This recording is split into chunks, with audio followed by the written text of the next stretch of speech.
देखिए प्रॉब्लम है हमारी, जैसे अगर हम लोग बात करते हैं कि सबसे बिल्कुल पहला क्वेश्चन है,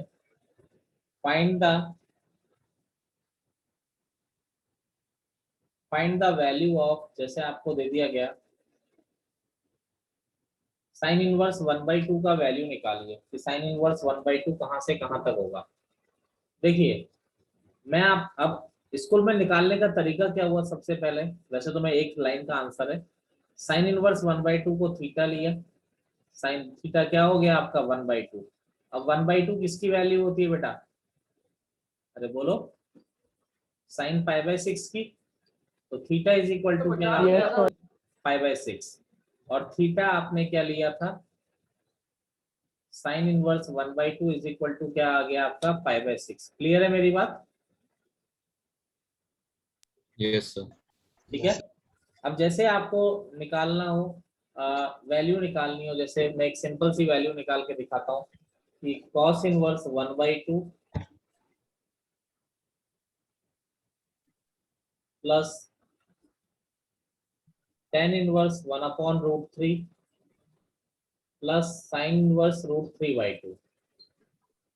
देखो जी, अब बहुत आसान सा प्रॉब्लम है, ये कोई हार्ड प्रॉब्लम नहीं है। कॉस इनवर्स 1/2, मुझे बताइए कॉस कॉस 1/2 किस पर लेता है, बोलिए। π/3। टेन इनवर्स 1/10 किस पर लेगा, बोलिए। π/6। साइन √3 किस पर लेगा, बोलिए। π/3। देखो कितना आसान है, 6 एलसीएम आ रहा है तो 2π प्लस 5 प्लस 2π, तो आपका आंसर क्या हो गया इसका, 5π/6 आपका आंसर हो गया। स्कूल में ऐसे डायरेक्ट कर सकते हैं? हाँ ये तो स्टार्टिंग है, ये कोई एक एक नंबर में आएगा, उससे ज्यादा नंबर में नहीं आना आपका, कुछ हार्ड वाली चीज है नहीं। मैंने आपको बताया ना, वैसे तो प्रोसेस ये है, पर स्कूल में अगर एक नंबर में आता है तो कोई इतना ज्यादा कोई दिक्कत वाली बात नहीं है। जैसे देखिए टेन इनवर्स, समझिएगा, टेन इनवर्स साइन -π/2, इसको सिंप्लीफाई करें तो टेन इनवर्स साइन -π/2 कितना होता है बेटा, -1। -1। टेन इनवर्स -1, टेन -1 किस पर लेगा बेटा, पाई माइनस π/2। बेटा बेटा आप एक बात भूल रहे हैं कि आप टेन इनवर्स को सॉल्व कर रहे हैं, और टेन इनवर्स की जो रेंज होती है, टेन इनवर्स की जो रेंज होती है -π/2 से π/2, -π/2 से π/2 में होती है। तो आप पाई से आप 3π/4 जो लिख रहे हैं वो π/2 से बड़ा आ रहा है। समझ रहे हो मेरी बात, क्या मिस्टेक किया आपने? Yes sir. समझ गए हो? Yes sir. Solve sine inverse x greater then, आपसे बोला जाए solve sine inverse x greater then 1/2, कि भाई साइन इनवर्स x की वैल्यू 1/2 से बड़ी हो, इसको सॉल्व करिए। तो देखो साइन इनवर्स एक इंक्रीजिंग फंक्शन होता है, तो आप इंक्रीजिंग फंक्शन से आपको एक चीज हमेशा ध्यान रखनी है, जब भी फंक्शन इंक्रीजिंग होता है इनइक्वालिटी जो होती है, इनइक्वालिटी चेंज नहीं होती है। ठीक है, तो यानी यहाँ पर अगर हम इसको इधर ले जाएंगे तो x इज ग्रेटर देन क्या आ जाएगा बच्चे, साइन 1/2। यानी आपका यहाँ पर रिजल्ट क्या मिल जाएगा कि x की वैल्यू किससे ग्रेटर है, आपकी साइन 1/2 से ग्रेटर आ रही है। अब बेटा यानी इसको अगर मैं फाइनल आंसर में लिखूंगा तो आप क्या लिखेंगे, x कहां से कहां को बिलोंग करेगा, बोलिए। अरे साइन 1/2 से कहां तक, इंफिनिटी। कहां तक, π/2 1 तक। बेटा आप साइन इनवर्स x पढ़ रहे हैं, इसका डोमेन -1 से 1 होता है, तो 1 के आगे आप जा ही नहीं सकते। तो आप कभी, बच्चे यही गलती करते हैं कि साइन 1/2 से इंफिनिटी लिख दो, क्योंकि हमारी आदत होती है कहीं लिखा हुआ है x ग्रेटर देन 1 तो x belongs to 1 to infinity, ये हमारी हैबिट है, हमारे खून में बसा हुआ है। लेकिन ध्यान रखो बेटा, इसमें x 1 से आगे नहीं जा सकता, तो आप कहां से कहां तक लिखेंगे, साइन 1/2 से कहां तक लिखेंगे, 1 तक। Clear? Yes sir.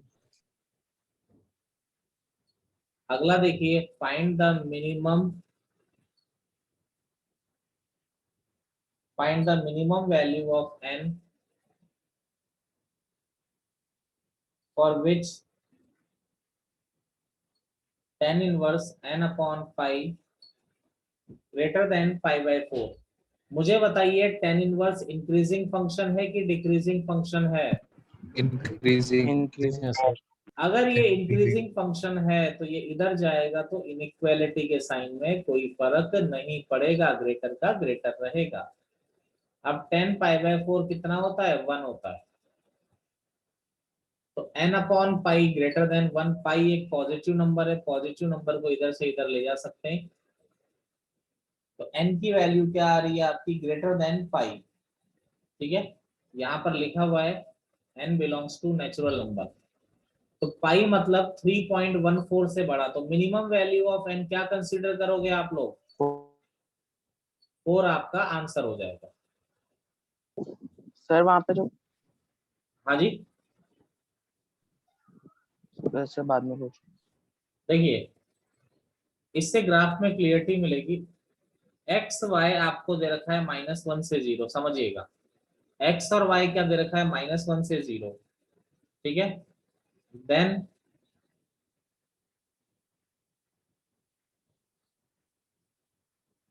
find the possible values of greatest integer cos inverse x। देखो मैंने greatest integer फंसा दिया यहाँ पे। greatest integer cos inverse x plus greatest integer cot inverse y। देखिए greatest integer cos inverse x या plus greatest integer cot inverse y। बेटा आप जरा ध्यान दीजिए, ये ग्रेटेस्ट इंटीजर है। चलो ग्रेटेस्ट इंटीजर को हम बहुत अच्छी तरह जानते हैं, इसका काम क्या है।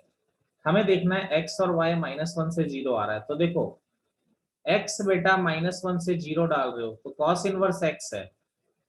जरा हम लोग इधर नजर डालें, जरा सी नजर डालते हैं, जरा ध्यान ध्यान दीजिएगा। cos इनवर्स x कैसा करता है? ऐसा करता है Yes, sir. बेटा। अब मुझे एक बात बताओ, cos इनवर्स x मशीन है, तुम इसमें इनपुट कितना दे रहे हो? केवल -1 से 0 ही दे रहे हो, नहीं दे रहे हो? Yes, sir. तो ये तो इनपुट दिया ही नहीं ना तुमने, ये वाला इनपुट तो दिया ही नहीं, तो ये आउटपुट भी नहीं आएगा ना। Yes, sir. जी सर। तो आउटपुट कौन सा आएगा आपका? Pi by 2 से pi. बिल्कुल सही। यानी cos इनवर्स आपका कहां से कहां तक रहेगा? पाई बाय 2 से पाई। अब बेटा पाई बाय 2 कितना होता है? 1.57, और ये होता है 3.14, यही होता है। Yes, sir. yes, sir. तो जो greatest inverse cos inverse x है, ये क्या क्या वैल्यू ले सकता है? जरा ध्यान दो बेटा। 1.57 है तो 1 ले सकता है, Yes, yes, sir. 2 से 3 के बीच में है तो 2 भी ले सकता है, Yes, 3 yes, से sir. 3 से बड़ा भी है तो 3 भी ले सकता है ना। Yes, sir. बोलो जी बच्चा पार्टी, इतना क्लियर है? Yes. Yes sir. अब देखो जी greatest integer cot inverse y, तो यहाँ ध्यान दो, कॉट इनवर्स का ग्राफ भी हमें बहुत अच्छी तरह आता है। बड़ा सिंपल चीज है, कोई वो नहीं है। कॉट इनवर्स कैसा कहता है बेटा? कॉट इनवर्स ऐसा कहता है। ठीक है, अब बेटा आपने यहाँ पर ध्यान, आपको ये ध्यान देना है कि आप कितना इनपुट डाल रहे हो, तो उसी के रेस्पेक्ट में तो आउटपुट आएगा। अब आपने कितना इनपुट डाला? -1, ये 0 होता है, ये तो हमें पता है, ये 0 है और ये पाई तक जा सकता है मैक्सिमम, और तो जा नहीं सकता आगे। तो इसका अगर मैं ग्राफ बनाऊं, इस तरह से आता है, तो ये -1 हो गया, ये 0 हो गया। बेटा -1 कॉट -1 किस पर लेता है? याद करो 3π/4 पे। Yes, sir. और 0 किस पर लेता है बेटा? π/2 पे। Yes, sir. तो आपने केवल इतना ही इनपुट डाला है, तो आउटपुट कितना आएगा? इतना ही तो आएगा, ये तो आएगा ही नहीं ना। Yes, sir. Yes sir. तो इसका मतलब जो ये कॉट इनवर्स y है, कहां से कहां तक वैल्यू लेगा बेटा? जरा याद दिलाओ। Pi by 2 से 3 pi. अगर ये π/2 से 3π/4 लेगा, π/2 यानी पाई 1.57, 3π/4 कितना होता है? मैं निकाल लेता हूँ, 3.14 इंटू 3, इसको किससे डिवाइड करना है हमें? 4 से। तो ये होता है 2.3। 2 तो बेटा इसका जो ग्रेटेस्ट इंटीजर होगा कहां से कहां तक होगा बेटा, 1.57 है तो 1 होगा और 2 भी होगा। Yes. Yes. Sir. बोलो जी यहां तक दिक्कत? Sir. सर वो 3 पाई/4 कैसे आया? बेटा ये यही तो वैल्यू ले रहा है ये बेटा, -1 पे तो 3 पाई/4 ले रहा है। सर ये गिवन होगी। नहीं बेटा ये गिवन क्यों होगा, ये कॉट इनवर्स एक्स का ग्राफ है, कॉट इनवर्स का ग्राफ है, तो ये 0 से पाई तक जाता है, ये हमें पता है। Yes sir. अब तुम यहाँ पर इनपुट कितना डाल रहे हो, -1 से 0, -1 से 0 इनपुट डाल रहे हो, तो बेटा कॉट -1 किस पे लेता है, 3 पाई/4 पे लेता है। यस सर, आ गया ठीक है ठीक है। ठीक है, तो सिंपल सा है, ग्राफ से जितना जल्दी आप कर सकते हो, जितना जल्दी समझ सकते हो, उससे अच्छा कोई चीज नहीं होती बेटा। अब बेटा इनकी पॉसिबल वैल्यू देखो, बेटा पॉसिबल क्या हो सकता है, जब दोनों 1 हो जाए तो इसकी वैल्यू 2 हो सकती है, Yes. जब ये 1 हो जाए ये 2 हो जाए तो पॉसिबल वैल्यू 3 हो 3. सकती है, और 2 और 2 4 हो सकती है, और 5 हो सकती है, यही हो सकता है 5. ना। Yes. नोट करिए, देखिए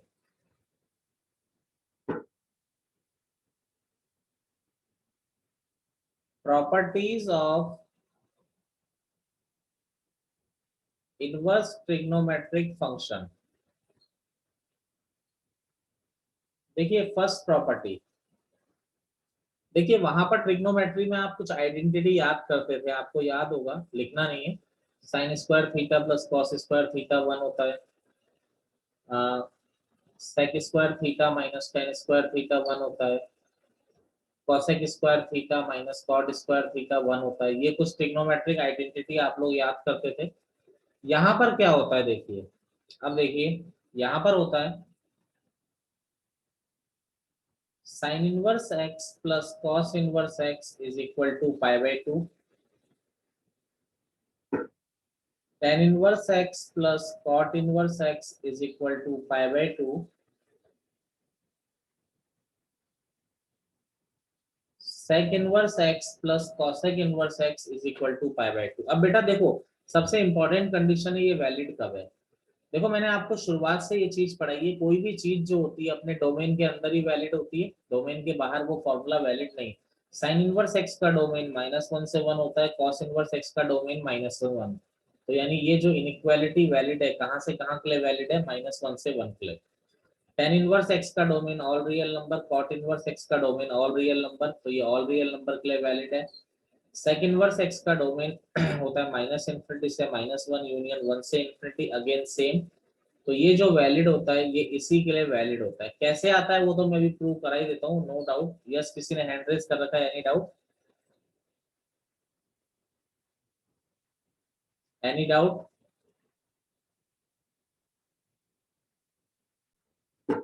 जैसे फर्स्ट वाली में प्रूव करा रहा हूँ, मैं एक प्रूव करा रहा हूँ, सारे आप उस तरह से कर सकते हैं। देखिए साइन इनवर्स एक्स को मैंने थीटा लिया, sine theta is equal to x हो गया, ठीक है। अब बेटा देखो साइन थीटा को हम cos 90 माइनस थीटा भी लिख सकते हैं, ठीक है ना। इसको साइन 90 माइनस थीटा भी लिख सकते हैं। अब यहां से क्या हो गया बेटा, cos inverse x is equal to 90 minus theta, और 90 माइनस और थीटा किसके बराबर है बेटा, थीटा किसके बराबर है, cos inverse x sine inverse x, तो यानी यहां से ये आ गया तो sine inverse x plus cos inverse x कितना आ गया, π/2। क्लियर है? Yes. जैसे दूसरा मैं प्रूव करा दूं आपको, सेम पैटर्न से प्रूव हो जाता है। tan इनवर्स x को हमने थीटा लिया, tan theta is equal to x, तो थीटा इज इक्वल टू क्या हो गया, tan inverse x, sorry tan theta is equal to x था, तो ये जो tan थीटा है इसको हमने cot 90 माइनस थीटा लिख दिया, तो ये इधर आ गया, तो cot inverse x is equal to 90 minus theta, और थीटा किसके बराबर है? थीटा आपका tan इनवर्स x के बराबर है। तो ये इधर आ जाएगा, तो क्या आ जाएगा? tan inverse x plus cot inverse x is equal to pi by 2। Clear है सबको कैसे आ रहा है? Yes sir. Yes sir. Questions देखिए, एक दो बेसिक क्वेश्चन करा रहा हूँ। If sin inverse x plus 2 cos inverse x is equal to 2 pi by 3, find x। तो देखिए sin inverse x plus 2 cos inverse x, तो ये 2 cos इनवर्स x को मैंने ब्रेक कर दिया। cos inverse x plus cos inverse x is equal to 2 pi by 3। तो sin inverse x plus cos inverse x pi by 2 होता है, अभी पढ़ाया है। ये इधर चला गया, 2 pi by 3 minus pi by 2, तो ये आ गया cos inverse x is equal to pi by 6। तो x is equal to cos pi by 6, x is equal to cos pi by 6, यानी आपका आंसर क्या हो गया? √3/2। करिए, हमारा क्वेश्चन है sin inverse x greater then cos inverse x। मैंने दोनों साइड sin इनवर्स ऐड कर दिया, आपकी मर्जी है दोनों साइड cos इनवर्स ऐड कर दीजिए। तो देखिए sin inverse x plus cos inverse x, ये आ गया cos inverse plus cos inverse. sin inverse x plus cos inverse pi by 2 होता है। ये आ रहा है 2 cos इनवर्स, 2 को नीचे ले आए। ये देखो cos इनवर्स डिक्रीजिंग फंक्शन है, इधर जाएगा तो साइन चेंज हो जाना है। x greater than equal to cos pi by 4, यानी 1/√2, यानी x belongs to 1/√2 to 1/√2 to, यानी x की जो वैल्यू होगी वो कहां से कहां तक जाएगी? 1/√2 से बड़ी तो होगी, बट 1 से आगे तो जा नहीं सकती ना, क्योंकि आप जिसको सॉल्व कर रहे हो sin इनवर्स x और cos इनवर्स x, वो वैलिड किस में है? -1 से 1 में ही वैलिड है ना वो तो। रोहन समझ में आ रहा है? Second property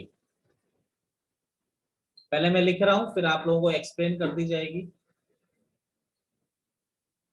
sin inverse -x होता है minus sin inverse x, no doubt domain के अंदर ही वैलिड होगा, -1 से 1। cos इनवर्स -x होता है pi minus cos inverse x, domain के अंदर ही वैलिड होगा। tan inverse -x minus tan inverse x, all real number के लिए डोमेन है तो सीधा सीधा। cot इनवर्स -x, ये होता है pi minus cot inverse x, और all real number. sec inverse -x, again pi minus sec inverse x for every real number.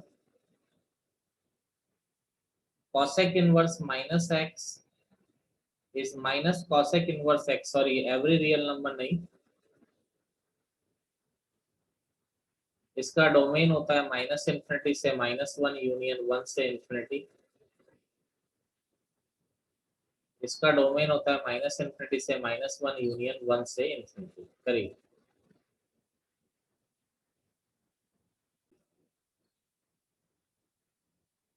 देखिए sin इनवर्स -x को मैंने बोला माइनस sin इनवर्स x। देखिए sin inverse -x को theta लिया तो sin theta हो गया -x, और माइनस को इधर ले गए तो minus sin theta equal to x। इसको माइनस sin थीटा को हम sin माइनस थीटा भी लिख सकते हैं ना? यस अरे बोलो, यस सर। माइनस थीटा कितना है? थीटा आपने ये माना है,